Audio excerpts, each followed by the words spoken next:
人为什么活着？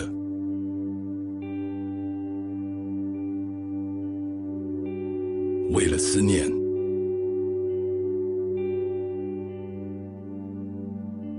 为了活下去，为了活更长，还是为了离开？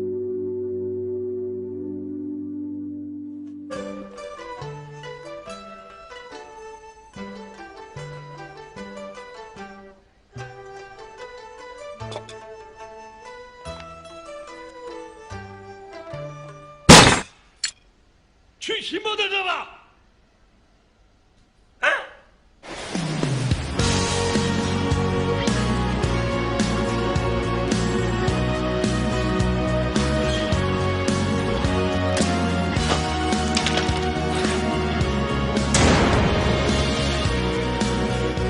！5个台湾人，平均年龄81岁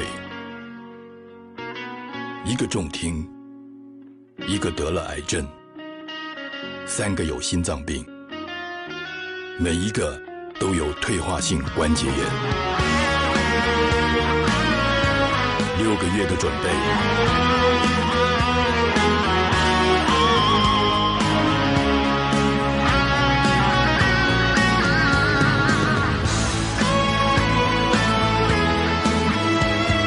环岛13天，1139公里，从北到南，从黑夜到白天，只为了一个简单的理由。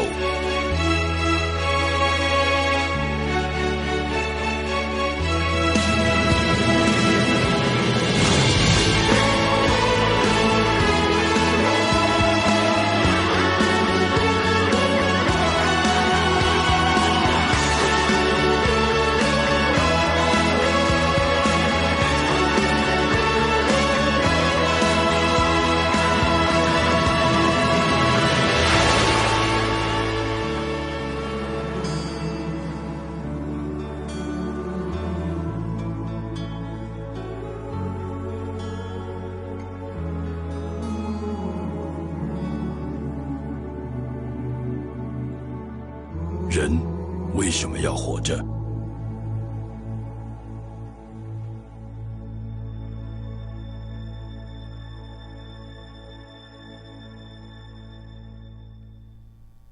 ？Bienvenidos todos a escudriñar juntos la palabra de Dios y a ser dirigidos por el Espíritu de Dios. Piensa en el proceso que viviste para alcanzar un logro personal. Por ejemplo, aprender un idioma, a practicar un deporte, tocar un instrumento musical, obtener un premio deportivo o un ascenso laboral, llegar a tener una casa propia, etc. ¿Sentiste por un momento el deseo de abandonar este proyecto, este sueño y este anhelo? ¿Por qué? ¿Alguien te dijo que no podías, que eras muy joven, o que te faltaba experiencia, o tal vez los recursos económicos? ¿Y qué hizo que finalmente pudieras conseguirlo? Ciertamente, no existe una fórmula mágica para alcanzar los logros. Sin embargo, y sin lugar a dudas, la determinación, es decir, la pasión y la perseverancia, junto con un carácter de esfuerzo y la disciplina, nos conducen al logro de cada uno de nuestros sueños y proyectos. A los creyentes de Jesucristo se nos ha sido concedido la posibilidad de recibir con agrado la palabra del Señor, entendiendo que debemos ser tierra apta para la siembra de su palabra, con el fin de florecer y dar fruto y mucho fruto. La afirmación intelectual de los valores que leemos en la Biblia, sus principios, sus normas, reglas y mandamientos de estas sagradas escrituras no alcanzan. El intelecto no lo es todo, pues siendo un libro sagrado, espiritual, debe entenderse realmente con el espíritu. Este mensaje lo ponemos delante del Señor y se centra en el desafío diario que implica permanecer en su palabra, convirtiéndonos en tierra fértil, duradera para dar frutos y frutos permanentes para el reino de Dios.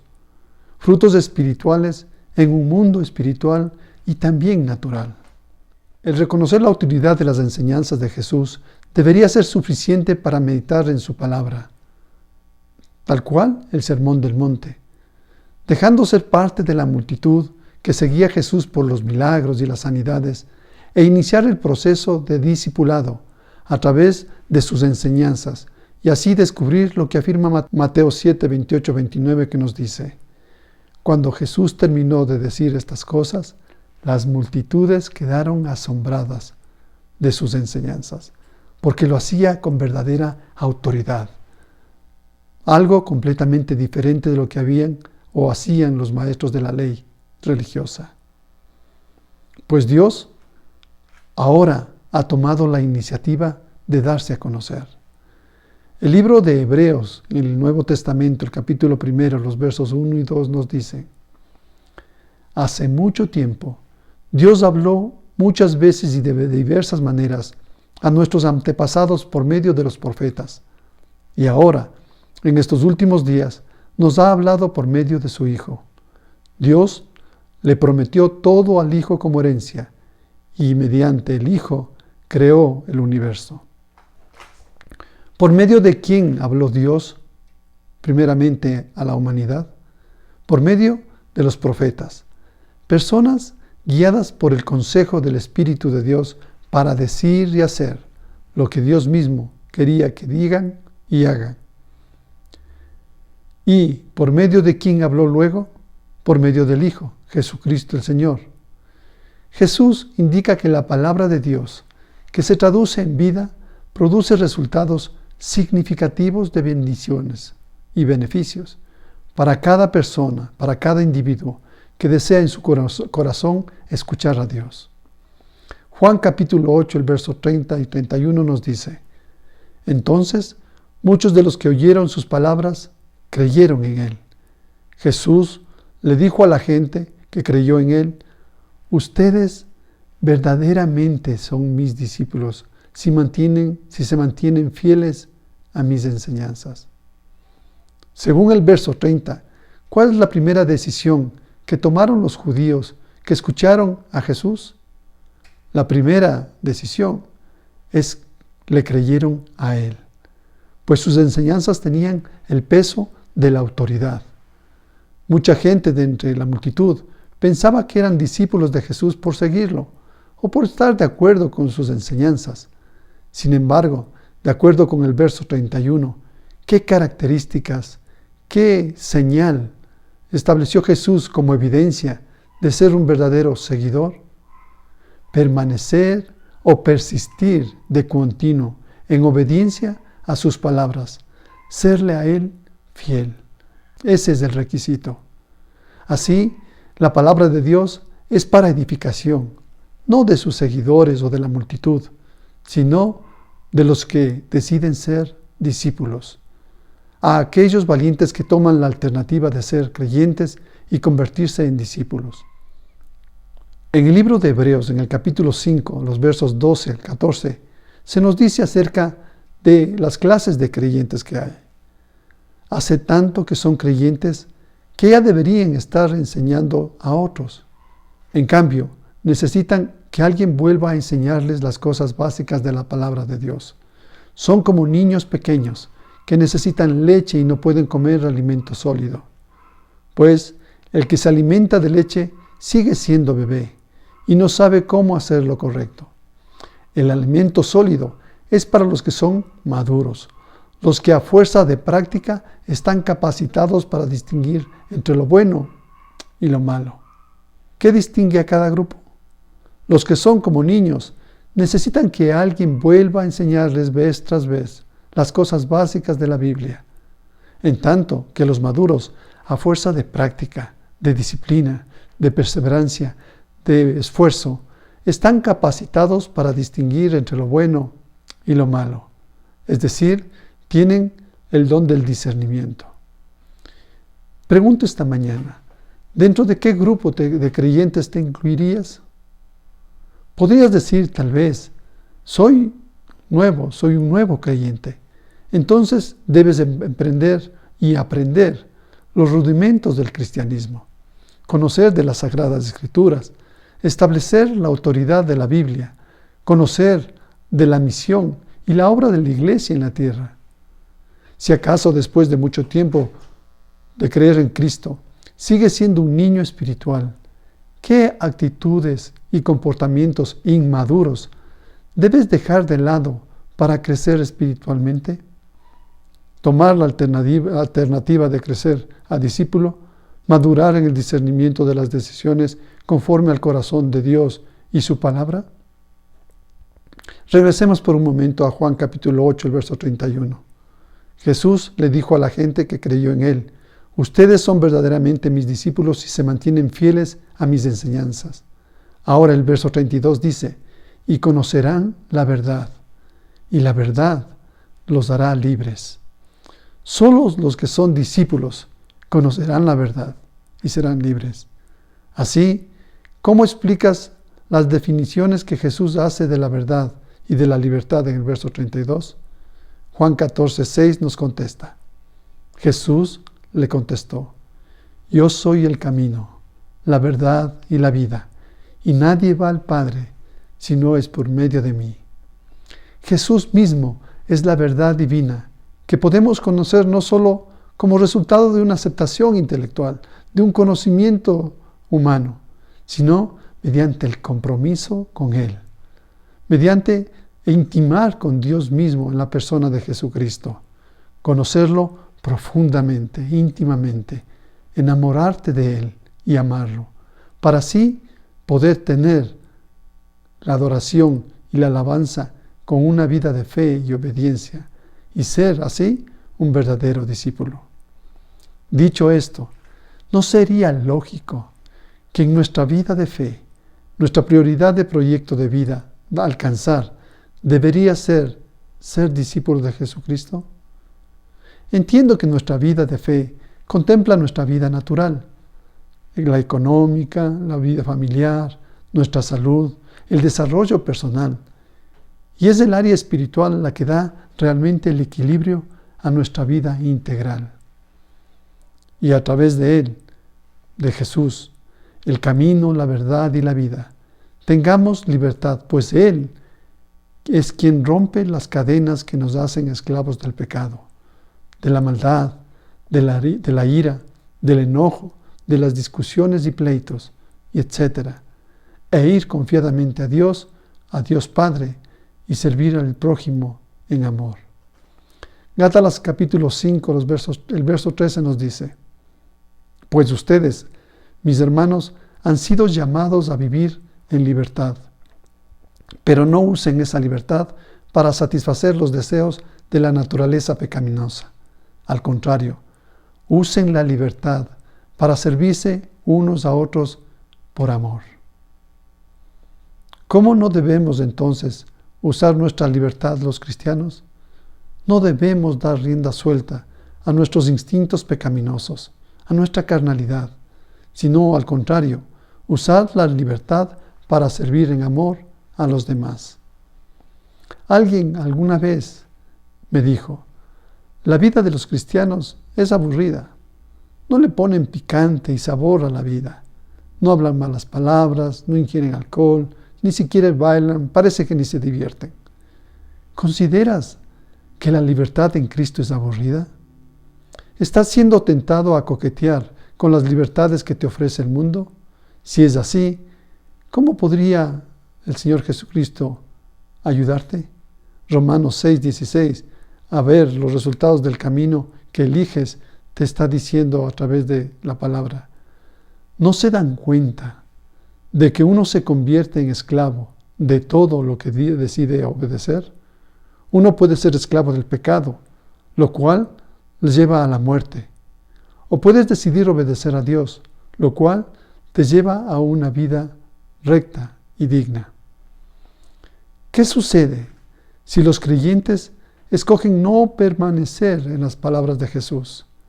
Podemos decir que tenemos 3 posibles consecuencias de no permanecer en la palabra. Primero, son creyentes que no viven conforme a lo que dicen creer. ¿Qué evidencia tu comportamiento respecto de tus convicciones? Si eres murmurador, hablador, chismoso, mentiroso, por ejemplo, ¿qué dice de ti ante la gente a la cual has dicho que eres seguidor de discípulo o más, discípulo de Jesús? Si deciden no permanecer en las palabras de Jesús, son creyentes que terminan conociendo la mentira, porque no logran hacer funcionar la verdad en sus vidas. ¿Qué estorbos impiden que las verdades bíblicas se trasladen de tu mente a tu corazón? Serán los afanes, las preocupaciones, las riquezas, la aceptación por el grupo, etc., que impide que la palabra crezca, permanezca y se desarrolle en tu corazón y sean esclavos del pecado del mundo. Adicionalmente, si deciden no permanecer en las palabras de Jesús, vemos que son creyentes que no logran quebrar hábitos pecaminosos. ¿Por qué asistir a la iglesia, leer la Biblia, orar, no son suficientes para ser libres del pecado? Sus decisiones de vida, limitadas tal vez por sus paradigmas no cuestionados, o tal vez su carácter les impide quebrar modelos mentales y costumbres. Por ejemplo, la idolatría, el resentimiento y también puede ser posible la incredulidad. Por cierto, mi respuesta a si la vida del cristiano es aburrida, pues no lo es. Nunca lo es. Mi vida está muy bien sazonada, sin requerir del alcohol para estar animado o feliz, o de escuchar canciones cuyas letras son insultos y ofensas morbosas a la maravilla del cuerpo humano creado por nuestro Señor Jesucristo.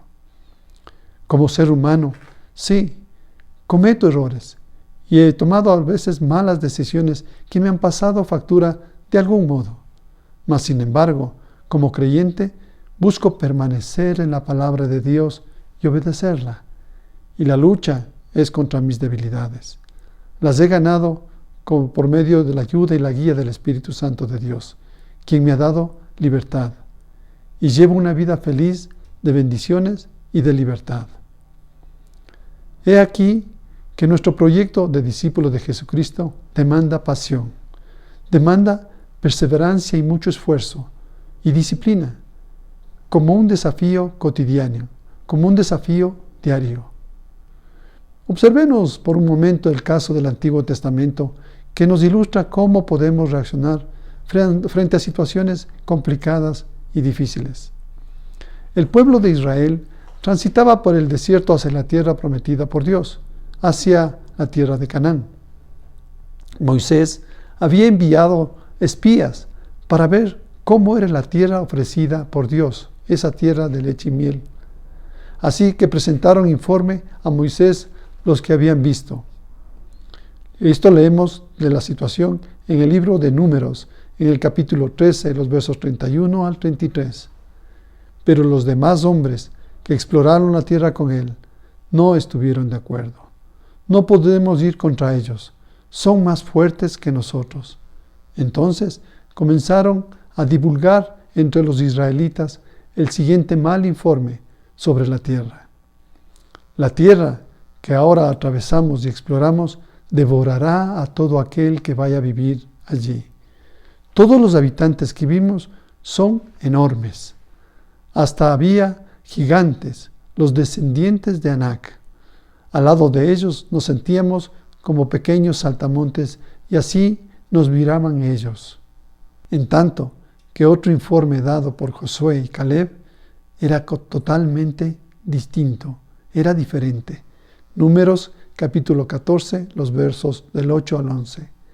Si el Señor se agrada de nosotros, Él nos llevará a salvo a esa tierra y nos la entregará. Es una tierra fértil, donde fluye leche y miel. No se rebelen contra el Señor y no teman al pueblo de esa tierra. Para nosotros son como presa indefensa. Ellos no tienen protección, pero el Señor está con nosotros. No les tengan miedo. Mire la diferencia de informe, distinta. Sin embargo, continúa diciendo en el verso 10, toda la comunidad comenzó a decir que apedreen a Josué y Caleb por dar este informe. Entonces, la gloriosa presencia del Señor se apareció a todos los israelitas en el tabernáculo.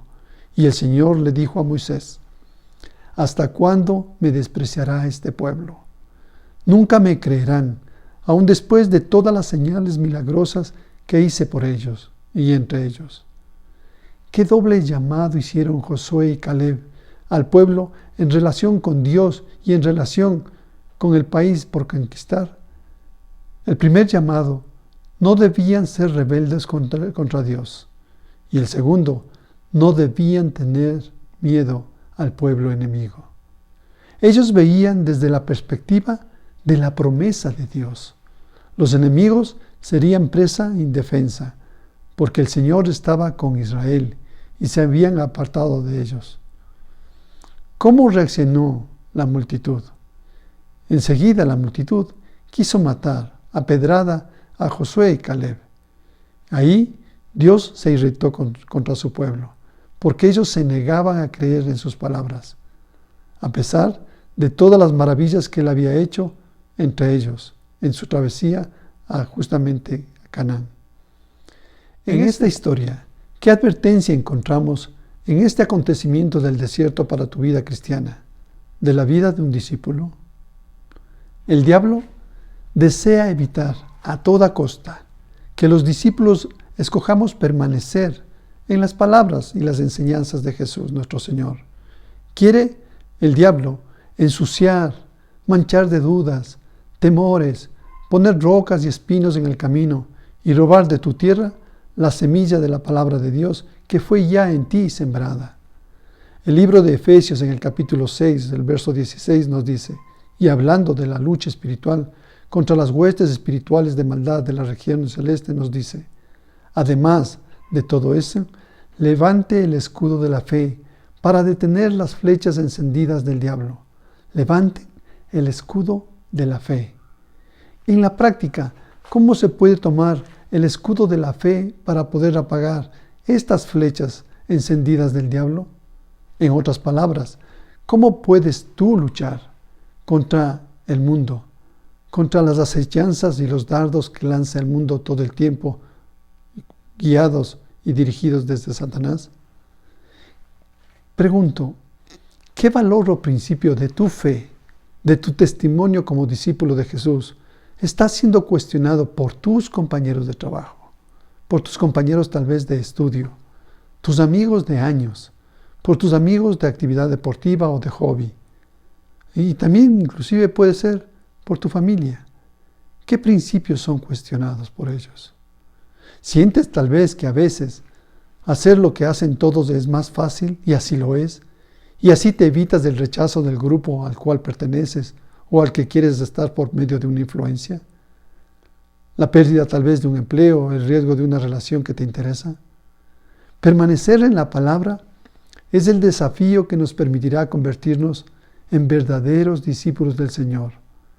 Ser apasionados, ser realmente perseverantes en los principios cristianos es de personas valientes, es de personas inteligentes y sagaces que han entendido y han confiado en el poder transformador que libera para trabajar situaciones concretas de una vida con éxito y llegar a ser personas de carácter, llegar a ser personas reconocidas por el carácter, por nuestra disciplina y por nuestros esfuerzos en absolutamente todo.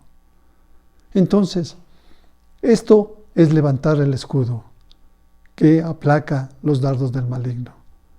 ¿Cómo podríamos aplicarlo, pues? Presta atención a la forma en que se desarrolla tu vida de reunión a reunión. ¿Vives del entusiasmo que sentiste el último domingo al escuchar la palabra? ¿O actúas en consecuencia todos los días de la semana? Por favor, memoriza Santiago capítulo 1, el verso 22. Recita el texto varias veces cada día. Trae a memoria el texto para ser hacedor de ella en tus circunstancias cotidianas. Podría ser una buena práctica. La siguiente semana tomas otro versículo. Buscas un versículo para tu vida, para tu día, y Dios lo hará, y serás guiado por el Espíritu Santo. Además, realiza un breve test personal, preguntándote, ¿hay contradicciones entre lo que digo creer y lo que hago realmente? Evalúa, date tiempo. ¿Estoy mostrando prácticamente el fruto del Espíritu en mi vida? Léete Gálatas capítulo 5, los versos 22 y 23, respecto de los frutos del Espíritu. ¿Me ven los demás como un cristiano comprometido, pero en realidad aún vivo atado a mis pecados? Esta semana, apégate a algún creyente piadoso. Busca ayuda. Comparte tu carga con esta persona. Busca su consejo. De ser necesario, imita el ejemplo de quien crees que es una buena guía. Adicionalmente, pídele a Dios que te dé un corazón para su palabra. Cada vez que abres tu Biblia esta semana, ora para que el Espíritu te ayude a permanecer en Cristo, la roca tuya, y te capacite para ser de bendición a los creyentes más débiles, ser testimonio para otras personas. Estas tareas las ponemos delante del trono de gracia de Dios, para que ministre tu vida, tu diario vivir, tus decisiones y toma de decisiones cotidianas, para ser un apasionado, un perseverante en sembrar la palabra en ti, para ser tierra fértil, tierra buena, para que dicha palabra crezca, se desarrolle y produzca mucho fruto al 100%. Que la paz de Dios venga sobre ti y te cubra en Cristo Jesús. Amén y amén.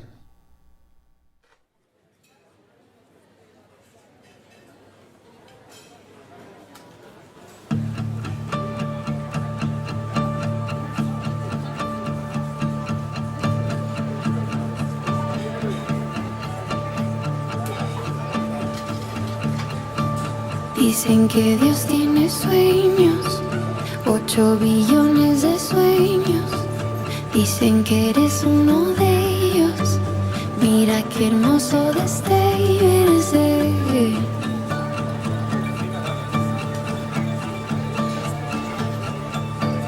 Dicen que hay una casa en donde el tiempo no pasa. Dicen que no está muy lejos. Puedes llegar si te atreves a creer.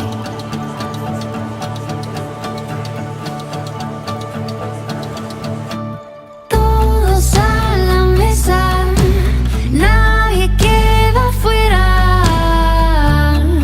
Ya no hay tiempo que perder. Esta es la promesa, gracia y vida eterna.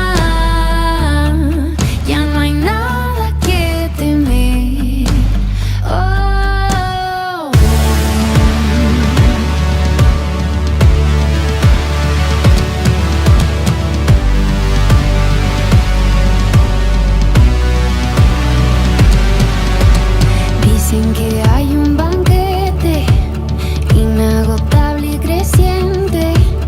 Dicen que el Rey quiere verte. Hay un lugar preparado para ti. Hay un lugar preparado para mí. Todos a la mesa, nadie queda fuera. Ya no hay tiempo que perder. Esta es la promesa,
Silenciado a la mesa se sentó,